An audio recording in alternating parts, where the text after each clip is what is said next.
Good afternoon. I'm Indrajit Gupta. I'm a co-founder at Founding Fuel. Welcome to our second Google Hangout. And the theme today is to really try and understand the AIB phenomena. They truly are a phenomena. They've in a very short time, built an incredibly highly engaged and a very large audience of young people who kind of love what they do. And they've very successfully used digital and social media to really build that audience and serve them well. So for us, this is fairly interesting because we're interested in creative businesses that have smartly used technology to try and kind of build audiences and serve them well. And today we'd try and see and understand and deconstruct the AIB phenomena. And with us, there is a very interesting panel. I'll quickly introduce them. From Delhi, we have Gursimran Khamba. Hi, Khamba, if I may call you that. Ajay Nair also joins us from Delhi. He's the director at OML, and OML has kind of advised and managed AIBs and charted their entrepreneurial journey. In Bombay, I have with me Pratiksha Rao, who is the head of entertainment at Twitter India. Hi, Pratiksha. Hi. And Aayush Soni, who's an independent journalist and is a contributor for Founding Fuel. Hi, Aayush. Hi.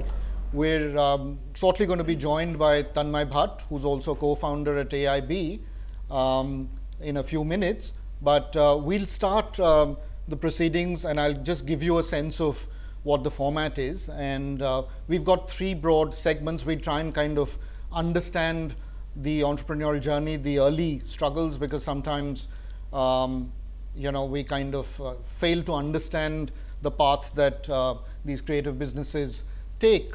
So a little bit of understanding of how the team came together, what were some of the challenges that they faced in the early days of really starting up, and as well as how they cited the opportunity and what they did. Segment two, we'd look at what really worked and how they were able to raise their sights once things started to fall in place. And finally, we'll also look at what the future holds and see what's next. So we've also got we'll also take some viewer questions as well. So all those who are kind of watching, feel free to participate and join in. You can kind of tweet your questions to us with the hashtag LOL. So before we kind of, let's jump in with Khamba. I'll come to you first. Give us a sense of your early struggles, because sometimes we fail to really understand the entrepreneurial journey if you don't really start at the very beginning sometimes, and we forget the struggles that tend to precede the success. So just give us a few moments of and a quick sense of what it was before fame and success arrived. I think, Indrajit, one of the struggles we have right now is how do we react when people call us entrepreneurs to begin with? Because I think at a very ethos about 5 years ago, I think, and this is for the entire team, we started out as stand-up comics, and I think, and we still do that. It's still technically our day job, even though content and content creation has become a really big part of what we do right now. But I think so when you look at the early struggle, I think the context of it is sort of broader than just the four of us and AIB. The broader context is that that stand-up comedy in India in English, especially, has started around 2009. In fact, I remember one of my earliest engagements with Aayush, who is in the studio, was I think when he was doing a story for Time Out, and I think back in the day I used to just blog and write some funny stuff, which I thought was funny. And he used to, and I remember he did like a small piece covering that. So I think the ethos of AIB, it essentially is based in that journey that all of us had as stand-up comedians starting from 2009, trying to get the word out there, trying to sell tickets, trying to encourage audience members who didn't know stand-up comedy in India existed in English. And very recently, from say for example, starting with AIB officially started as a podcast, and at that particular point of time, it started because we were rooted in that ethos of stand-up. Because stand-up comedy in the United States in English, in England, podcasts are a very integral part of every comedian in terms of the stuff they put out. Most successful comedians put out podcasts. So you're like, if they can do it in the States and sort of cultivate an audience, then why can't we do that ourselves? And the YouTube channel only started close to about 2 years ago. So for us, it's always, so the struggle has been, how do we take our comedy, which started off as live stand-up, and try and basically create and build a bigger audience. So for us, sort of that early sighting of an opportunity, so to speak, was when we started doing the podcast. And then later, YouTube was the next opportunity where we figured, okay, maybe this is another platform through which we can exercise a totally different creative muscle, but at the same time reach out to a much broader audience in terms of the kind of comedy that we like and the kind of stuff that we want to put out. So I think even though us as AIB we're technically only about 2.5 years old, the journey sort of for all of us as 4 individuals who make AIB what it is as of right now, started around 5 years ago when we started as comics. Great. Ajay, I'll come to you because you've been, OML wasn't very big on comedy, really, till some years ago. What made you kind of think about developing comedy really as an area of focus for OML, which was used to doing live events and managing other artists? I think for OML, the prism always has not been a form of entertainment, but the kind of audience that we talk to at all points in time. And we've always defined that as audiences which are interested in experiences beyond the mainstream. So while you like your Bollywood and you like your cricket and you like the things that you like your TV, there are people who have the time and the money to spend on things beyond that. Music was obviously the first peg for us in that, and we'd been managing bands and doing events for about 10, 12 years before that. Comedy actually was something that we knew that our audiences would consume. At that point in time, almost exclusively all the comedy they consumed was international stuff. So whether it's Russell Peters, whether it's any of the international sitcoms, was the only way for them to consume comedy. Like Khamba mentioned, I think about 4 or 5 years ago, suddenly English language comedy in India became a thing. There were people who were looking at it as a serious profession and as a serious form of entertainment. And for us, it was a very natural move that, hey, we talk to audiences who love alternative music. They also watch comedy, and now that is available in India. What coincidentally, I think 2 or 3 things happened back in 2013. One, we did a tour with Russell Peters in India. And one thing we saw, which was bizarre and is still true, is that it was the fastest selling tour ever in India for any artist. I mean, we've had big international bands come to India before, the Rolling Stones and Michael Jackson and everybody, but 20,000 tickets were sold in exactly 4 hours. And we were stunned by it. We never expected that to happen. And that gave us an inkling of how big comedy would be. In parallel, actually, we had just started speaking with AIB because we were big fans. More than anything else, we used to follow them on Twitter, and we were just big fans of the kind of content they would put out. They were just funny, right? So, and they were doing, I think, the 2nd season of the Bollywood spoof award show called Royal Turds that they were doing at that point in time. And Vijay, who's my partner, just chatted with, I think, Tanmay and Khamba and said, hey, we'd love to help with this if you think it makes sense. And we just started working together with that. And the third thing that happened at the same time was YouTube sort of exploding in India. Even if you look at YouTube internationally, while there's a lot of legacy content that sits on YouTube, which is films and television content, the real power of YouTube is when individual creators create content first on YouTube, and that works. And AIB obviously was the perfect collective in India to sort of start with that. So we'd been talking to YouTube, talking about figuring out how to get creators on YouTube, make content, and YouTube was very, very supportive. And together, I think we put together a structure saying, let's look at content as a fairly serious form of a slightly more disciplined way of putting out content instead of just, we'll do a sketch every 3 months. And I think within the first 3 or 4 sketches, we all realized that this is far bigger than, any of us had imagined. I think the first sketch that really went big was "It's Your Fault," which was about victim blaming culture in case of rape and sexual assault in India, and that just took off, right? And using comedy as a form of conveying as serious messages, that was a very interesting thing for them and for us to see. So naturally, because OML has always been, I think, best known for artist management, managing comedians became a very natural extension of that. And AIB, I think, were the first set of guys that we worked with. And in fact, everybody else we have added in the comedy space pretty much has been a reference from somebody in a roster. So Khamba and Tanmay are the guys who will always tell, okay, these are the next set of guys who are really good and you should talk to them. And it just grew organically from there, where now I think we have a pretty solid roster. And now there are entire festivals that are designed around comedy.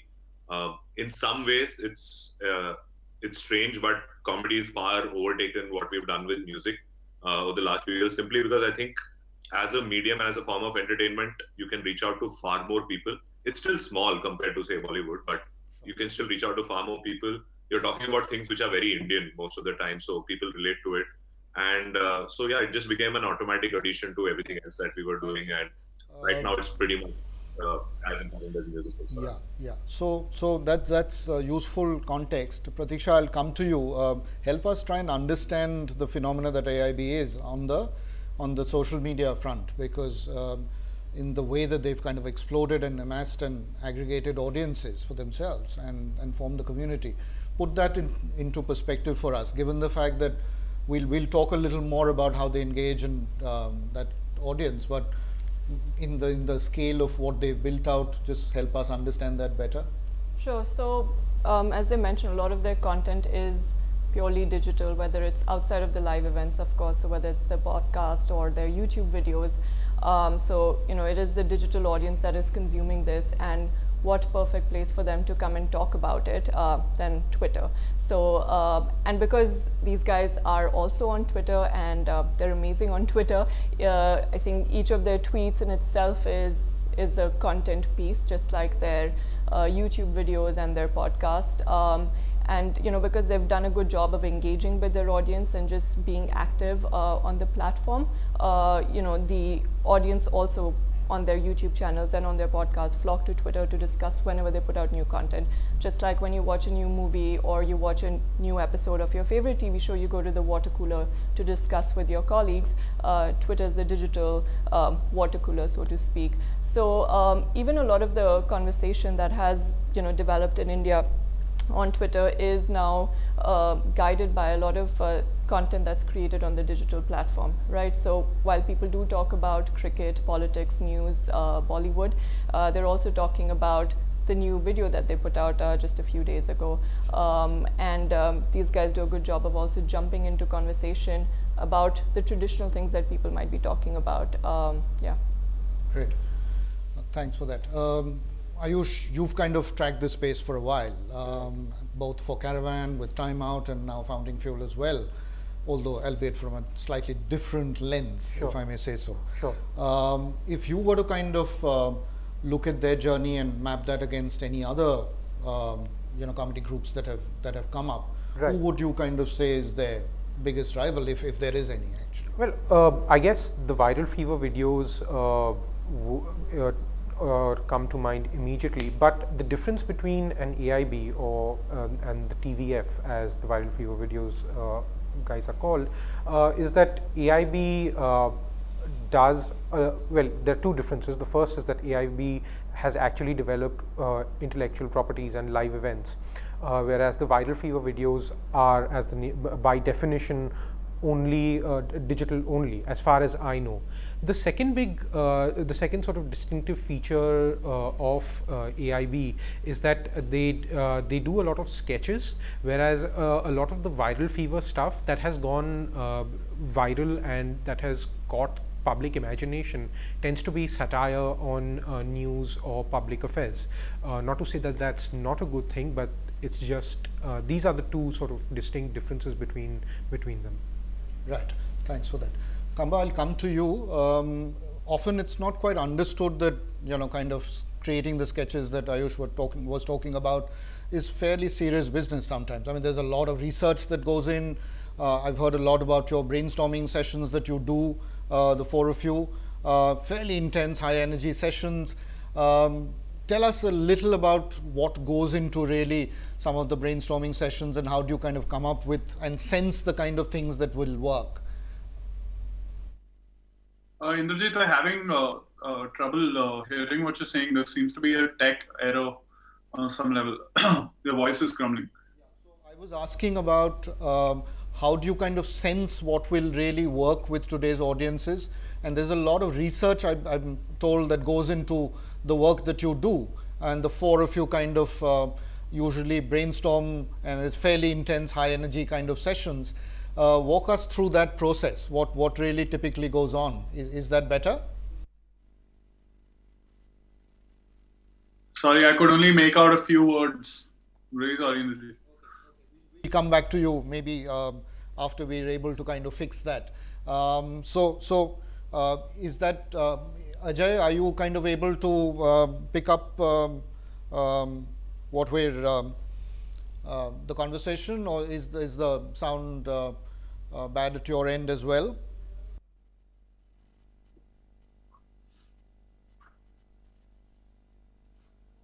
Yeah, okay. So I'll move to the second segment while we kind of fix the thing, and we'll kind of look at figuring out what's really worked for AIB, and how do you kind of from where they are raise your kind of, raise their sights. It's sometimes fairly difficult to figure out what will really work in a creative business, and in AIB's case, Aayush, it would have been I would imagine the Alia Bhat video that suddenly went viral on YouTube. Tell us what would have perhaps contributed to making that kind of work. What's your guess? My guess is that they were, that they were very, very. The Alia Bhat video is actually a demonstration of the fact that how social media savvy the AIB crew is, something that Pratiksha pointed out a few minutes ago. Because the conversation, this also shows that, TV and social media, they have this sort of symbiotic relationship, and what tends to happen on TV is often much discussed, threadbare on Twitter. So AIB actually picked that up very, very well, and decided to spoof it. So this is a demonstration. This is a demonstration of their social media sort of savviness. In fact, if you ask me, savviness is a term that doesn't quite encapsulate what AIB has done with social media. Pratiksha, I know you spoke about the whole integration with television and YouTube videos and all of that, but there are many people who've tried to use that formula. Not everyone's had the same kind of success, particularly on Twitter and Facebook. So what's kind of, to your mind, unique about the way that they've kind of done it, particularly on the levels of engagement that one has seen with the community? Sure. That's a question that's asked to us very often, like what works on Twitter, and what's a good time to tweet, how many tweets to send a day. I would just say that it's just like any other platform where you share media content. So a good movie is a good movie if it is actually a good movie. You can throw in additional things to bring more people to come to your movie theater, but it will do well only if people really like it and if the movie is great. So same is true for Twitter as well, right? So if what you're talking about on Twitter is good, it's funny, it's fun, it provokes a response, you will get the kind of engagement that people expect. Another thing that they've done really well, as I mentioned earlier, is that jump into conversations that people are anyway discussing, and like Aayush mentioned, that the Alia Bhat video was actually a reaction to something that happened on television. It was a spoof of that, and that was something that was discussed a lot on Twitter when it happened on TV, and then of course when the YouTube video was created as well. So just being agile with what people are talking about, how you can participate in that conversation, and also, unlike other traditional media platforms where it's a one-way communication medium, right? You put on television what you decide, and there is no way for audience to react to that, and you think you've put something great. But with Twitter or with anything on digital media, right, you can get that response instantly, and good or bad or ugly. And just engaging with the audience on Twitter is again a great way to let them know that you're listening to them, and that's something that everyone at AIB does a really good job of. Great. Thanks. Aayush, I'll come to you while we kind of get a link with Delhi Fixed. Often one of the things that isn't kind of seen or understood in some ways is the whole issue of execution, right? And crafting that experience so that a live event really stands out. Again, there are many live events today that audiences are kind of exposed to. And you've kind of studied this fairly closely, right? I imagine particularly all the work that went into designing the roast as an experience. Tell us a little about what you picked up which was distinctive and which might hold lessons for other creative entrepreneurs. So the roast, designing the roast as an experience was completely the brainchild of Vijay Nair, who is Ajay's brother and the founder of OML. The idea was that this is going to be one of the marquee events of the year for OML, and something that people should remember 6 months, 7 months, even 2 years down the line. So some of the things, just by way of example that I'd illustrate, was the roast was held at the NSCI. So just before the NSCI, there were posters saying 1 kilometer to being offended, 500 meters to being offended. Then just as you entered the NSCI venue, there was a sign that said, if you get offended easily, please take a U-turn from a few meters ahead, because this is really explicit content. All of these things, even when people entered the NSCI to sit down, there was a sort of a kit with a poster and with some in popular slang that's known as merchandise designed around the roast. Posters, probably a cap or something. So I think it just shows that even OML as a company, how imaginatively they have crafted an experience. It requires very, very deep knowledge of your audience and of the age group that is going to come to that event, and then crafting the experience around it, as opposed to just assuming that people will like X, Y, and Z and we should just give that to them. Ajay, you're back. We were kind of discussing the roast and all that went into planning it and executing it and the attention to detail. I was hoping to kind of pick up something that Khamba had said right at the beginning, that he's still trying to figure out whether they fit the role and the profile of a creative entrepreneur. They still see themselves as a stand-up artist. Ajay, you've obviously had a lot of role to play in the way that they've helped them shape their ambitions going forward. What has your advice been in the way that they've kind of started to relook at their business, and how have you kind of worked with them on that? Just walk us through that. I think just a couple of things, right? Just a couple of things. I think one of the things that I want to just clarify is even from the roast point of view, while OML had a role to play in terms of getting the production in place and getting everything else in place,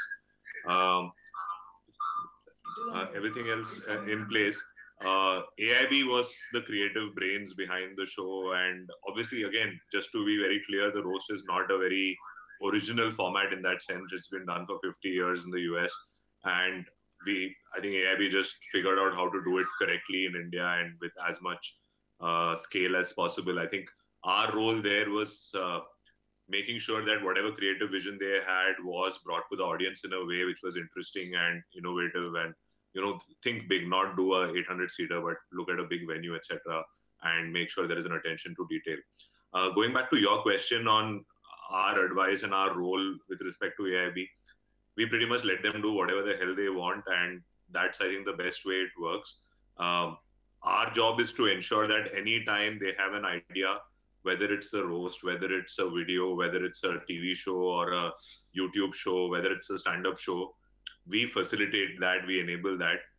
We hopefully allow them to do it where it's commercially viable as well, because that's important.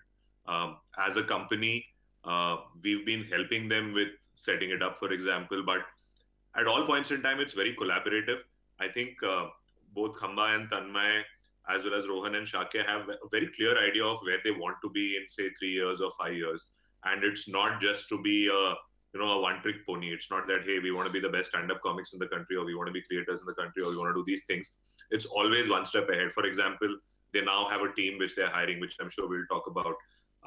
So our job is, okay, these are the things we want to do.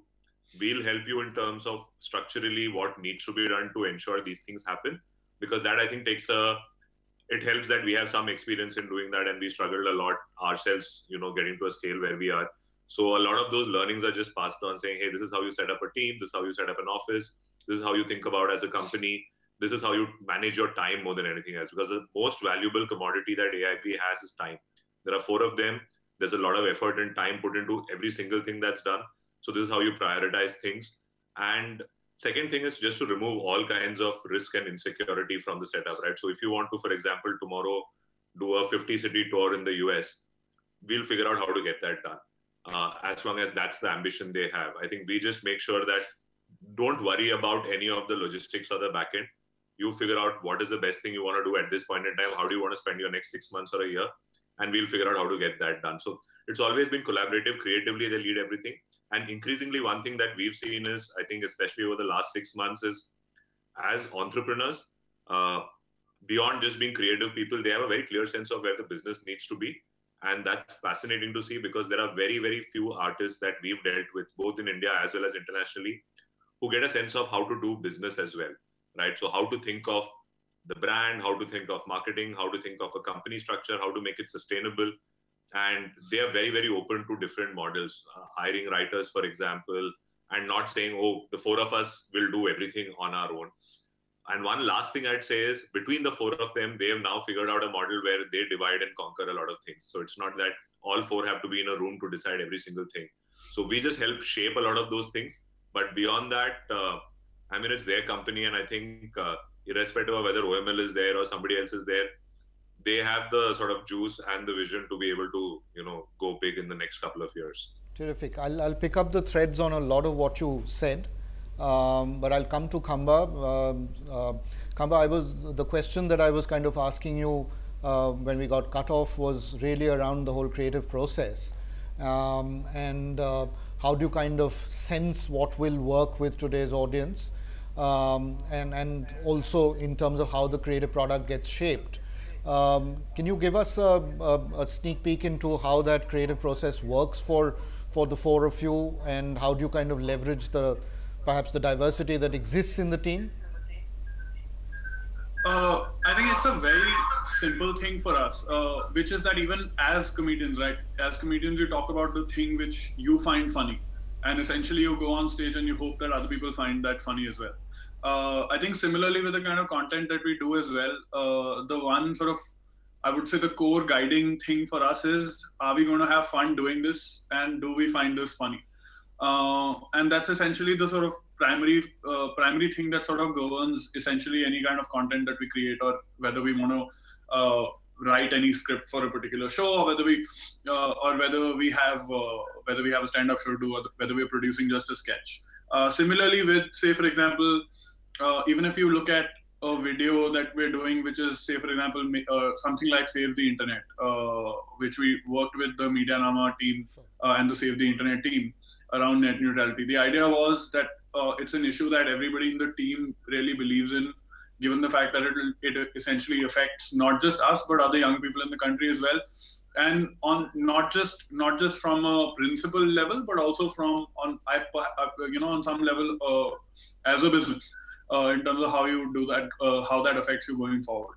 So I think even within the team, the creative process is essentially us looking at, okay, what are the things that we really want to do? Is there a subject that fascinates us? Is there an insight which we find that we need to do something about? And obviously there's a lot of back and forth that happens in terms of how to go about doing it. But I don't think we've had too many disagreements on, yes, this is something that we need to do, or this is something that, say, for example, needs to be spoken about. So I think the creative disagreements that happen more through more in the sense of which form do we express this in, rather than the subject at hand. And so that process on some level has almost remained really static. We just go with what makes us laugh and what we want to talk about. Right. I'll kind of quickly move on to another segment altogether, which is what lies next, and I think Ajay talked about that, and he also talked about how the four of the folks at AIB have also figured out a clear vision of where they want to go. And I wanted to kind of come back to you, Khamba, if you could kind of walk us through how you're kind of looking at the future, because you've clearly come a long way. Now, what lies ahead? What's the future like? And I'm hoping Tanmay will join us soon and add to that as well.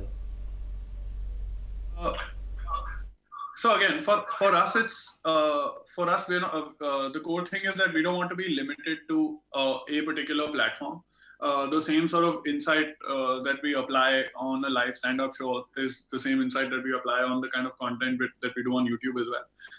But the idea is also to move into different platforms. So, for example, the movie business is something that we're specifically looking at, because we feel that there is a giant gap in the market, in the sense of the audience that we speak to, the kind of audience that we have that watches us on YouTube, the kind of movies that are being made perhaps do not speak to them as well. And now in general, it's a very exciting time in the industry, given that different types of content finds backing, and more than finding a backing, finds an audience. At the same time, we also work a lot with brands in terms of creating the kind of content that we feel works. And this is not just limited to digital, but also, for example, more traditionally mainstream platforms, like whether it's commercials or whatever. So for us, that we are very sure in terms of not, for example, compromising on what forms the core of all of us as people, which is doing stuff live and doing stand-up and creating sort of theme shows like we have been doing over the last few years. But at the same time, the different aspects of the business in terms of content, we want to make sure that it's not specific to one particular screen. And I mean, to be very honest, nowadays there's no differentiation in terms of watching TV or watching cinema on some level. It's essentially one giant screen.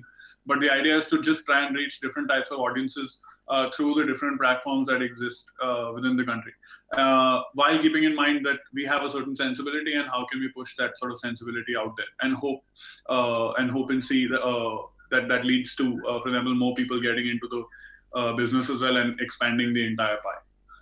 Right. So we've that was amazing. Got so we've got Tanmay now with us. Tanmay, welcome to the show. Hi. We were essentially talking about what lies next. That was Yeah. So I didn't know half those things. Tell us. So tell us what your sense is of where you want to go. I don't know. Like for me, the absolutely. Ajay says that you're absolutely clear. So let me just add that before you came in. That's Ajay overestimates us at all points.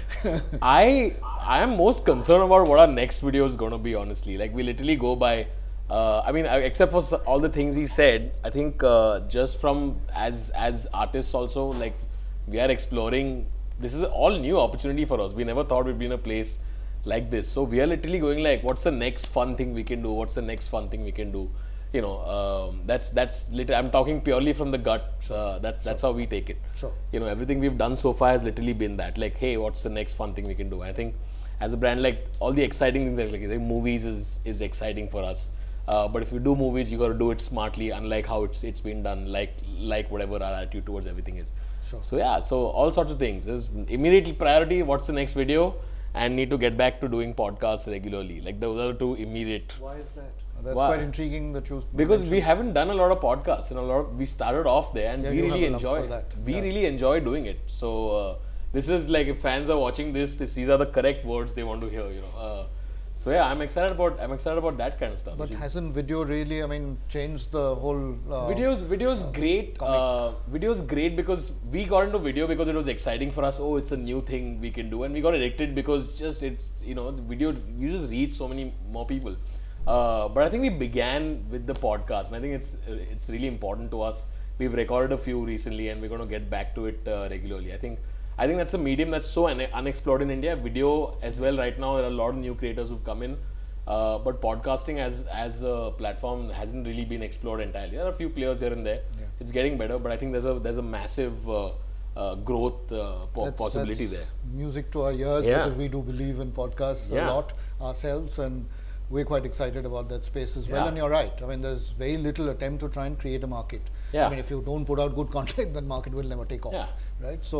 So that's so fewer people listen to podcasts, so fewer chances of us getting into trouble, which is a great incentive nowadays. So. Right.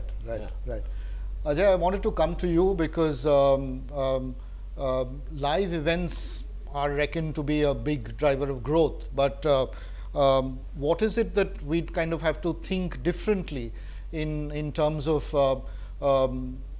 making live events really a much more stronger engine of growth if you look at the entertainment space? Any thoughts on that? What the future will look like for IP based live events? We've kind of lost Ajay. I'll come to you and maybe Tanmay as well. Ajay is like, I'm out. No, so from a creative standpoint, how do you see live events kind of taking shape over time? I mean, Roast was, of course, much talked about, but I don't know. A lot of what we're doing, there's no precedent that's been set. Right. I mean, I've always said that the live event space, there's a lot of fixing to be done, because it's, something like the internet, you just come in and you do your thing because everything, eventually falls into place. But with live events, I'm talking purely about in terms of events. I'm not yet talking about the IP aspect of it. Just the system needs to be fixed such that just you need to foster the growth of these things. You can't just do it. Right now we're working because comedians are desperate and we want a new stage, so you're going to bar to bar to bar. But you don't have dedicated performance venues. It's a shame we have one comedy club in an entire country, So yeah, we got to fix it from an infrastructure level first, and I think then it'll begin. But I think we're nowhere close to. People don't look at as creating IPs when it comes to live performances. I mean, where is our Broadway? Where is our West End? Where's that kind of stuff? At AIB we just have dreams of, we want to do this funny musical like this. You look at Book of Mormon in New York and you go like, we want to create something like that. But where's the economics of it has to work out first. There it works at a West End or a Broadway, it works because they said them invest millions of dollars in this one particular thing, and it lasts for years because they take that seriously. We don't have that yet, which is really sad, because they just look at India's history of literature. There's so much you can adapt to making it live. It can be amazing. And there are so many art forms in India that already exist which are not getting the platform. So I think if the infrastructure fixes itself and it becomes a viable career option, then automatically everything else will follow. Right. Ajay, you're back. We were talking about live events and what's the next generation of live events that we're likely to see in India, provided, of course, some of the infrastructure issues are addressed. Yeah, like parking. Right, Ajay? We need to fix our parking first. Right. So basically, I think one thing we've learned by being in the business for a while is if we wait for the infrastructure to get fixed, we'll keep waiting for the next 50 years. So you just have to work around what is possible, right? So I think the endeavor always is that if there is a certain form of entertainment or a show, etc., that works, we figure out how to make sure that it happens in India. Because I don't think relying on infrastructure getting fixed is a good way of being an entrepreneur in this business, because you'll just be always worried and frustrated. I mean, we had a massive event cancelled earlier this year in March when Seinfeld didn't happen because of parking issues. So I think we don't want to, that's something which I think a generation ago, people would have just said, let's shut the business and, go back to doing investment banking and engineering. I don't think that's what we want to do. And that's what I think a lot of creative entrepreneurs in this space today are far more focused and committed and figuring solutions despite these things, right? So for example, when Tanmay mentions that, internationally, the reason shows are productive and are commercially viable is because in Broadway, you can do a 50-run play over 50 days, and therefore any investment you make is recovered. In India, maybe that's not possible. So you figure another way of monetizing it. And I think for a simple thing, right? So if today you want to do a show in India, say you want to do a late night show in India, right? There are two approaches to take. One, to say in India, there are not enough budget. So let's just cobble together something in 2 days, and every 2 days we'll put out some piece of content, which is pretty much crap. And that's the best thing we can do. Or you go back to basics and say, hey, we need a team of 50 people to put together a show. What does it take to get that done? Does that mean we need financial backing of a certain sense? Do we need infrastructure of a certain sense? And we just put it together. Do you need to talk to 10 people internationally to figure out how to get that show made in India? So you do that. One good thing is now there is access. We are able to talk to people in power, for example, who sometimes are willing to help. And we are able to talk to experts across fields. Primarily also because I think everybody, and it's not just film stars or just audiences, even people in power today have seen the power of somebody like an AIB when they talk about an issue. When you look at something like Save the Net, Save the Internet, people see that an AIB can today influence policy. And in return, they therefore know that this is a fairly valid point of view and a voice, and it's useful to sort of work along with them. And we've seen that a lot, especially in the last 6 months, despite the roast and stuff Stop like it. That. So I think, Tanmay, stop laughing, man. It's true. So I think you just make it happen. And the more we push the boundaries with that, whether it's a roast, whether it's a TV show, whether it's something on YouTube, whether it's a live tour or something, automatically other people will follow. And it just starts happening. When we did music festivals 5 years ago, nobody said that that's going to work in India. Suddenly you're pricing tickets at $3,000 and why the hell will I come for that? But you just stick to it and you just keep doing it. So it's easy to complain about infrastructure and those things, but it's more fun and creative to figure out ways around it. Right. And we are a very privileged generation. We are very fortunate. We have access, we have talent. So you just capitalize on those things and these things will happen. I mean, there are countries around the world where things are far, far, far worse. So I think as Indians, we are good at jugaad, so we just use that. I'll build on what you just said, which is that I think the sense is that we're just still scratching the surface, right? There's a lot of headroom for growth, especially if you go beyond the metros and start looking at. But how will your kind of creative product really need to change or upgrade as you kind of start looking at pushing deeper into India and the other new towns and cities? Any thoughts on that? Are you already getting there? And I'd love to hear from you as well. 2 weeks ago, I was grocery shopping with mom when my vegetable guy took a picture with me. Okay. So I think that bridge is already being gapped. I think I always used to have this conversation. There's India and there's Bharat, right? And that line is blurring every day.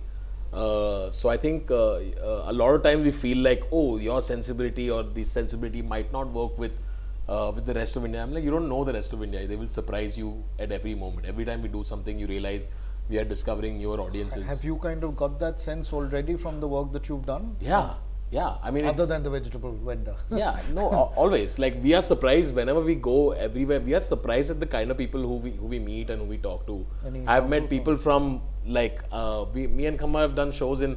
I remember we were doing a show in Pune, or no, it was Kochi, right? I remember we were doing a show in Kochi, and this really elderly lady. She came up after the show with her son, and she said, "We listened to your podcast together," which was fascinating. Never thought. She was like, yeah, son goes to school or whatever, and college or whatever, and then I have 3 hours free in the afternoon. I just put it up on the system and I listen to it when I'm cooking food or whatever it is, which is fascinating. I never thought that would happen. Yeah. I mean, I can't even recall the number of examples where we've discovered just people in different corners. We get mails every night after 9 p.m. Our inbox just starts filling up with people who are at home watching us on a screen. Right. Just writing long emails about what they feel about us, etc., etc., etc. And these emails come from everywhere. Right. I get long emails from Indian in France saying, I watch you guys, I've made my French colleagues watch your stuff. They in turn showed me some French creators. Here, you guys should also check them out. And this, I'm telling you something from last night. This is an example, this kind of stuff we get every day. Right. So we are ourselves surprised. I think, and I think in general, you would be surprised at how quick that line is blurring. Right. I don't even know if it. Yeah. Pratiksha, do you see any signs of that? I mean, is social media really going to be able to break through now? Because it's often said that social media is really at the top, whatever, 10% perhaps of the market, and we've in some ways fairly elitist in adoption of social media. Any thoughts in terms of where you see the growth coming over the next 5 years? Sure. I mean, I would completely agree with what Tanmay just said, and all their content sits on digital media. It sits on the internet, right? And it's become a frictionless platform that people can access. Of course, bandwidth issues and things like that are a problem in India, but it's getting better and better every day. And yes, you will be surprised with how the content choices of somebody in Delhi are very similar to that of someone in Bhopal. And YouTube, Twitter, all these other different digital and social media platforms have really helped break that down. And now, if the aunt from Kochi wants to talk to Tanmay, she can tweet to him, and maybe he will reply. Snapchat. Yeah. Snapchatting fans. Yeah. Yeah. So I think that's really changed. And also, I mean, at least for Twitter, I can say that now that we're having the platform be accessible in multiple languages. So there is also the language, issue is also being taken care of. Now you can, access it in Telugu, Kannada, Hindi. With that's really going to kind of exactly. I feel like this conversation, like this question of this in going into India, I feel like we should be done with it. It's an old question. It's not relevant anymore. But the language. Yeah, but language also happened some time ago. I feel like that question needs to be laid to rest. There's no doubt about this. And there is no reason why you need to look beyond India, I presume. Not yet. We have no ambition. I mean, we are now looking at Indians, which is a pretty big market in itself. Sure, absolutely. And with any luck, we'll be able to bridge that gap as well. I think, the internet. It's sure. But Pratiksha, you do work with other, entertainment partners, and there are now a whole range of tools that are also available that help you in some ways engage better with audiences, understand them better. Any couple of examples of the kind of tools that Twitter has on offer that would in some ways help folks like these to understand audiences better? I think one of the things that we offer is Twitter itself, which is a free marketing platform. And any tweet you send goes to each and all of your followers. So the platform in itself is so powerful, and it's a public conversational platform. So what you say on Twitter can tomorrow be in the news, which can be sometimes a good thing. Sometimes you have to be careful about what you're saying. But the platform in itself is so powerful. But apart from that, we are giving our partners more and more access to analytics, data, things like that, for them to understand their audience. And for example, we started offering missed call SMS Twitter service, which was something that was piloted exclusively in India, keeping in mind the audience here and what feedback we were getting, and bandwidth issues, things like that. Even now with languages, so the number of languages that we've enabled in India is probably maximum than any other country.